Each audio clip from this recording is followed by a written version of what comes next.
और बाद में उसे एग्जेम्प्ट कर दें, बाद में उसे वापस टैक्सेबल बना दें। मेरे नोट्स में आपको सब चीज की समरी तो जरूर मिलेगी, लेकिन मैं चाहता था आप इंस्टीट्यूट के एक बेहतरीन पब्लिकेशन को जरूर रेफर करें, November 2012 edition of the module. This is how it looks. November 2012 edition of module. This contains service tax and VAT, the syllabus as amended, and also certain practice questions. 90 rupees, but a worth investment.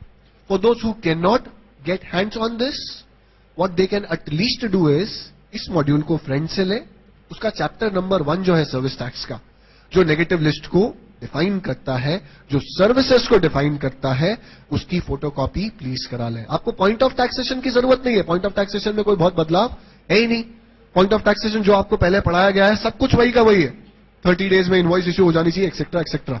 But if you can get hold of this publication, it's a wonderful publication. Study from this, study from the notes, 25 marks कहीं नहीं गए। Now the wonderful publication I want you to get your hands on is RTP, both institutes publications. RTP क्या करता है? RTP आपके knowledge को test करता है। हम कोशिश करेंगे, आज हमें टाइम परमिट करे तो मैं इसके कुछ क्वेश्चंस आपको कराना चाहूंगा, टाइम परमिट करे तो। पर पहले मैं आपको बताता हूं मॉड्यूल ने कैसे इन चीजों को चेंज किया है। All of you have notes. Notes में मैंने सर्विस को डिफाइन किया है पेनल्टिमेट पेज, यानी लास्ट के एक पहले, पेज 32, जहां आपने सबसे पहले खुशी खुशी कुछ काटा था, वहीं पर हम वापस आ जाते हैं। यहां से चालू करते हैं। सर्विस क्या है जो लॉ ने कहा है कि अब सर्विस ये है हमारे हिसाब से, वो समझें। और उसके बाद हम ये देखते हैं कि इतनी सिंपल सी डेफिनेशन को मॉड्यूल ने कितना इलैबोरेटली डील किया है। मैं ये भी आपको दिखाना चाहूंगा, मैं डेमोन्स्ट्रेट करना चाहूंगा मैं क्यों रिकमेंड कर रहा हूं कि मॉड्यूल ले लो। नोट्स होते हैं रिवीजन के लिए। रिवीजन तब होता है जब विजन हो, तब रिवीजन होता है। विजन लेने के लिए, क्योंकि सिलेबस बदला है और जैसा मैंने कहा पैराडाइम शिफ्ट, आधारभूत परिवर्तन, तो इसलिए नया मॉड्यूल प्लीज लो। जिनके पास कंप्यूटर है पीडीएफ डाउनलोड कर सकते हैं, इंस्टीट्यूट की वेबसाइट पर फ्रीली अवेलेबल है। उनके पास कंप्यूटर नहीं है, परचेज कर सकते हैं। जो वो भी नहीं कर सकते, प्रिंट से फोटोकॉपी करा सकते हैं। इसमें कंजूसी मत करना प्लीज। अब देखो, मैंने समराइज किया हुआ है सर्विस की टेक्निकल डेफिनेशन। पहले मेरे समरी से समझते हैं और फिर देखते हैं इतनी समरी डेफिनेशन को मॉड्यूल ने 12 पेजेस में डील किया है। 12 पेजेस। सबसे पहले सर्विस मीन्स। मीन्स वाली डेफिनेशंस एग्जॉस्टिव होती हैं, मतलब वो उस शब्द की व्याख्या को एक फाइनल तरीके से करती हैं जिसमें और कुछ इंक्लूड होने की गुंजाइश नहीं होती। लेकिन यहां की डेफिनेशन मीन्स के बाद डज नॉट इंक्लूड और इंक्लूड पर भी आती है। ये डेफिनेशन एक अपने आप में यूनिक डेफिनेशन है। इसको एक बार नोट से पढ़ते हैं, फिर इसको मैं आपको मॉड्यूल से डेमोन्स्ट्रेट करूंगा। I know you have not got your modules, we'll see it on screen, but first all of you have got notes. We'll study from notes and then we'll see how the module deals with it. Service means any activity. हलचल, activity. देखते हैं activity क्या होती है। Activity को बहुत अच्छे से डिफाइन किया गया है, but you have a general understanding. It's an act. You do something. Service means an activity carried out by a person. We've studied in income tax. What's a person? Section 2. Subsection 31, income tax says there are 7 kinds of person. वही 7 kinds of person को service tax, वो जो आखिरी category है, any other artificial juridical person not included in the first 6 categories, जो section 2 subsection 31 है, उसी 7वें को उन्होंने थोड़ा सा एक्सपांड कर दिया और 7 की जगह 10, 11 पर आ गए। पर essentially if you understand 7 तरह के पर्सन होते हैं, individual, HUF, partnership firm, AOP, BOI, company, artificial juridical person, local authority. 7वां है artificial juridical person not included in the first 6 categories. ऐसा का ऐसा ही एक पर्सन दूसरे के लिए सर्विस प्रोवाइड करना चाहिए या एक्टिविटी करना चाहिए? Can I provide service to myself? नहीं. You need two persons. One person provides service to another person. Then, important thing, I have underlined it for you. For consideration. You've all studied Contract Act. प्रतिफल. केवल free में किसी के लिए मैंने कोई social service कर दी. Is it taxable? No. The service needs to be for. Now, how many types of consideration are there? This law states there are two types of consideration. Monetary consideration and non-monetary consideration. We are going to study that. So, consideration is again divided into two parts. Monetary consideration, service provide करें, एवज में कुछ पैसा. पैसा मतलब क्या? Cold cash, नकद? नहीं. Cash, cheque, promissory note, credit card से कुछ अकाउंट ट्रांसफर, इलेक्ट्रॉनिक ट्रांसफर, ये सब मनी में इंक्लूडेड है. There is a definition of money. So, monetary consideration and non-monetary consideration. Now, service means so and it includes a declared service. Do we need to study declared service? Why was the need for declared service? There were certain controversies regarding certain types of services, जहां supreme court के अलग अलग decisions की वजह से ऐसा माना जाता था कि ये सर्विस टैक्सेबल ही नहीं है या सेंट्रल गवर्नमेंट के अधिकार क्षेत्र में नहीं है, लेजिस्लेटिव कॉम्पिटेंस में नहीं है कि वो उस सर्विस पर टैक्स लगा पाए. और सेंट्रल गवर्नमेंट ने फिर क्या किया? उन्होंने कहा नहीं भाई, कोई झगड़ा नहीं है, हम कह रहे हैं कि ये सर्विस है, तो आप सारी बहस बंद कर दो कि ये सर्विस नहीं है, गुड्स है. जैसे सॉफ्टवेयर को लेकर खूब झगड़ा हुआ. टीसीएस के केस में सुप्रीम कोर्ट ने कहा सॉफ्टवेयर एक सर्विस नहीं है. ये जो पैकेज सॉफ्टवेयर होता है, जैसे अगर आप विंडोज 8 लॉन्च हो गया शायद, Windows 8 की CD, it's a package bundled software. You can go to any software vendor and purchase it. It's like, is it like Bill Gates or Microsoft Incorporated is providing a service to you? No, they are selling you their product. So, in the case of TCS, Supreme Court said that, software is, a bundled software is not a service, it's a, now what the central government did was, it said no, it's a declared service. So no questions asked. अब हमसे सवाल जवाब बंद कर दो. हमने कह दिया ना कि अभी रात हो रही है, चुपचाप गुड नाइट बोलो, सो जा. अरे सर, अभी दिन सूर्यदेव प्रचंड रूप से चमक रहे हैं. हमने कह दिया ना रात है, good night. Declared service. Service includes a declared service, जिसके बारे में आप बहुत सारे विवाद खड़े करने की कोशिश कर सकते हैं. अरे ये तो गुड्स है, सुप्रीम कोर्ट ने कहा है. भाई साहब, हमने क्या कहा? It's a declared service. क्या कोई कंट्रोवर्सी बची? नहीं.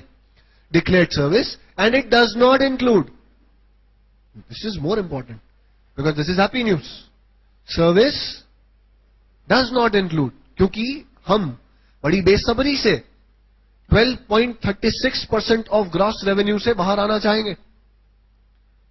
It's a pinching tax. 12.36% of gross revenue. कोई चार्टर्ड अकाउंटेंट, कोई प्रोफेशनल जो सर्विसेज प्रोवाइड करता है क्लाइंट से, उससे फीस कलेक्ट करता है. For example, ₹1,00,000. Entire ₹1,00,000 is earning? No, he spend some money for earning that ₹1,00,000. And what are you charging service tax on? You charging service tax on entire ₹1,00,000. कई बार ऐसा observe किया जाता है कि सब काटने पीटने के बाद हम एक देखते हैं कि नॉर्मल जीपीएनपी रेट क्या होता है?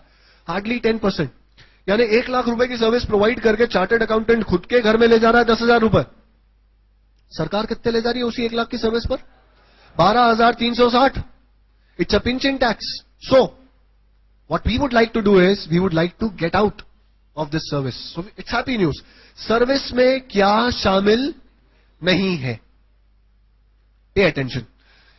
N activity which constitutes merely मात्र, एक ऐसी एक्टिविटी जो मात्र क्या करती हो? एक transfer of title in goods या transfer of title in immovable property की बात करती हो. गुड्स मतलब मूवेबल प्रॉपर्टी होती है, और इमूवेबल प्रॉपर्टी मतलब of course which is permanently affixed to earth. Land, building, heavy plant and machinery जो परमानेंटली धरती में गाड़ दी जाती है, that's also immovable property. If only what is happening is title, Mr. S, the seller, has a title over this iPad, and I buy from Mr. S, the seller, this iPad. अब वो iPad Mr. S का होगा या मेरा होगा? मेरा हो जाएगा. Now what is this activity? This activity constitutes मात्र merely a transfer of title of goods. Firstly, that iPad was in the name of S. Now the iPad is in my name. Now ये तो sir cell है, तो इस पर service tax का सवाल नहीं है. देखिए क्या होता है कई बार, अब जैसे मैं आईपैड लेके आया, अब मैं बहुत टेक्नोफोबिक इंसान हूं, ऐसा मैं हूं नहीं, पर अज्यूम करें मैं बहुत टेक्नोफोबिक इंसान हूं और नई टेक्नोलॉजी देखकर मुझे बुखार आ जाता है. अब मैं क्या करूंगा, मिस्टर एस को कहूंगा, मैं आपकी शॉप पे आया था मिस्टर एस, मैंने आपसे आईपैड खरीदा, मैं अभी तो जा रहा हूं, मुझे जल्दी है, प्लीज आपके एक सेल्समैन को या एक टेक्नीशियन को मेरे घर पर भेजिए, वो मुझे डेमोन्स्ट्रेट करेगा how to work with iPad. Now the salesman coming to my home and demonstrating how to work with iPad, is that a service? Yes. But do we charge service tax on it? No, because the activity primarily consisted of transfer of title in goods. This is only an ancillary activity. भाई मैं अगर कोई product खरीदूंगा, आप कोई बहुत बढ़िया hi fi smart TV लेकर आते हैं सैमसंग का. अब टीवी तो स्मार्ट है, आप हो कि नहीं हो? टीवी स्मार्ट है, आपने घर पे बुलवा लिया, लगा भी दिया, यार ये बहुत कुछ करता है. भाई पर करता कैसे? तो उसके लिए आपको वो आमिर खान वाला डेमो देने के लिए एक आदमी बुलाना पड़ेगा. भाई ये आजा डेमो दे जा. So that demo apparently is a service, but its service is connected intrinsically. It's a part of that good selling package. अगर कोई भी ऐसा टेक्नोलॉजिकल गुड्स बेचा जाएगा तो ऑब्वियसली एक इनहेरेंट बात है कि उस सर्विस को कैसे, उस गुड्स को कैसे यूज करना है, उसका डेमोन्स्ट्रेशन दिया जाएगा. So that person from the seller is coming and only demonstrating how to use this product. Is that a service? No.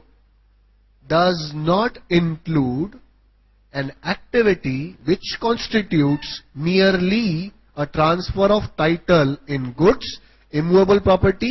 और वो ट्रांसफर कैसे हो सकता है? by way of sale, by way of gift, or any other manner. If the predominant thing is transfer of property in goods, आपने cell of goods act पढ़ा है, हम सेल को क्या बोलते हैं? ट्रांसफर ऑफ गुड्स बोलते हैं?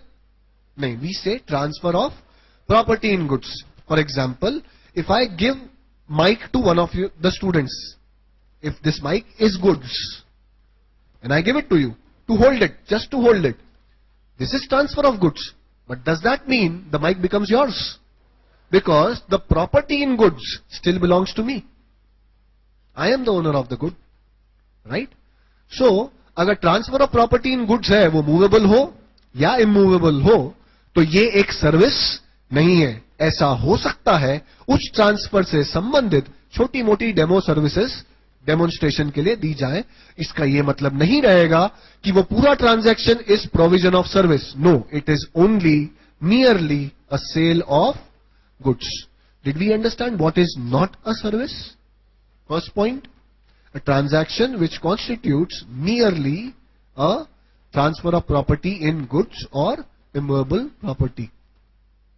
Then there is certain thing which is deemed to be sale within the meaning of clause 29A of article 366 of the constitution. For your easy reference, ये जो ब्रैकेट में लिखा हुआ है ना, नॉट टैक्सेबल सर्विस, ये एक्ट में नहीं लिखा है, ये लॉ में नहीं लिखा है, ये आपके इजी रेफरेंस के लिए ब्रैकेट में मैंने लिखा है कि सिर्फ गुड्स सेल हो रहे होंगे तो क्या ये टैक्सेबल सर्विस है? No, it's not a taxable service. अगर transfer of supply of goods जो कि डीम्ड सेल है, आपने एक चीज सुनी होगी, हायर परचेस. एक अपफ्रंट प्रीमियम देकर हम गुड्स ले आते हैं और उसके बाद फिर हम धीरे धीरे प्रीमियम्स देते जाते हैं. जब तक आखिरी प्रीमियम नहीं देते, जब तक आखिरी इंस्टॉलमेंट नहीं देते, तब तक गुड्स टेक्निकली हमारे नहीं होते. Technically, but for all practical purposes we use the goods the way we want. Now what article 366 to 29A did was that it deemed certain things as sale. अब हमारा purpose भी यही है कि जिसे संविधान ने सेल मान लिया है, फिर वो सेल है. एक चीज एक समय पर या तो सेल ऑफ गुड्स हो सकती है या प्रोविजन ऑफ सर्विस हो सकती है. हमने रेगुलर बैच में एक BSNL का केस सुना था, Bharat Sanchar Nigam limited versus union of India. उस केस में क्या था? बीएसएनएल सिम कार्ड सप्लाई करता था। सिम कार्ड, द चिप जो आप मोबाइल में डालकर मोबाइल पर घंटों बातें किया करते हैं पता नहीं किस किस से। अब बीएसएनएल से पूछा गया कि भाई इस पर सर्विस टैक्स लगाओ, आपने तो सर्विस प्रोवाइड करी है। बीएसएनएल का लॉजिक, नहीं साहब हमने तो चिप बेची है। फाइनली डिसाइड हुआ कि जो आपने बेचा है उस चिप की कोई इनहेरेंट वैल्यू नहीं है। इसेंशियली आपने क्या बेचा है, आपने सर्विस बेची है, आपने सर्विस प्रोवाइड करी है। Because SIM is subscribers identification module. SIM ये केवल ये करता है क्योंकि हमारे यहां पे बहुत सारे वो अजमल अंकल आए थे, कसाब अंकल, खूब पटाखे फोड़े उन्होंने ताज में। तो ऐसे बहुत सारे लोग आ जाते हैं अनऑथोराइज रूप से। हम चाहते हैं कि हम हर मोबाइल यूजर को आइडेंटिफाई करें। That is why we have SIM. SIM is nothing, अपने आप में कुछ नहीं है, वो केवल यूजर को आइडेंटिफाई करने का मॉड्यूल है। So what BSNL, Bharat Sanchar Nigam, is essentially doing is it is providing a service. और एक बात सुप्रीम कोर्ट के डिसीजन में तय हो गई थी, एक एक्टिविटी या तो सेलिंग ऑफ गुड्स हो सकती थी या प्रोवाइडिंग ऑफ सर्विस हो सकती थी। वो एक्टिविटी जिसे भारत के संविधान ने कह दिया कि हमने सेल ऑफ गुड्स मान लिया है, क्या आप उसे सर्विस मान पाएंगे? नहीं। तो सर्विस में वो क्या क्या शामिल नहीं रहेगा? All those things which are deemed sale according to clause 29A of Article 366 of the Constitution. All those activities will not be taxable service. Then again, third thing, a transaction in money or actionable claim. A transaction in money or actionable claim is not a taxable service. What is a transaction in money? नहीं, मैंने 1000 रुपए का note दिया, मैंने कहा 100 के छुट्टे हैं क्या? आपने या किसी भी दूसरे ने मुझे 100 के 10 नोट निकाल के दे दिए, क्या उसने मुझे सर्विस प्रोवाइड करी? क्या मैं उससे या वो मुझसे सर्विस टैक्स चार्ज करेगा? No, this is a transaction only in money. लेकिन इसको थोड़ा सा डिस्टिंग्विश करते हैं। हम एक मनी चेंजर के पास गए, और हमने कहा हमारे पास $100 है। $1 का आरबीआई का रेट चल रहा है 50 रुपए। $100 मतलब मनी चेंजर को हमें 5000 रुपए दे देना चाहिए। 5000 रुपए। मनी चेंजर हमें 4900 रुपए ही देता है। 100 रुपए वो कंसिडरेशन यानी प्रतिफल के रूप में, एक मार्जिन के रूप में रख लेता है। Is that transaction only in money या उसके लिए कोई अलग से कंसिडरेशन चार्ज हुआ है? अगर अलग से कंसिडरेशन चार्ज हुआ है तो फिर टैक्सेबल हो जाएगा। लेकिन अगर प्योरली मैंने किसी के बिजनेस में जाके पैसा इन्वेस्ट कर दिया, that's a transaction only in money. Is it a service? No, it is not a service. Service tax लगेगा? नहीं लगेगा। अगर मनी ट्रांजैक्शन में सेपरेट कंसिडरेशन आ जाए तो सर्विस टैक्स लगेगा। We are going to study it in detail.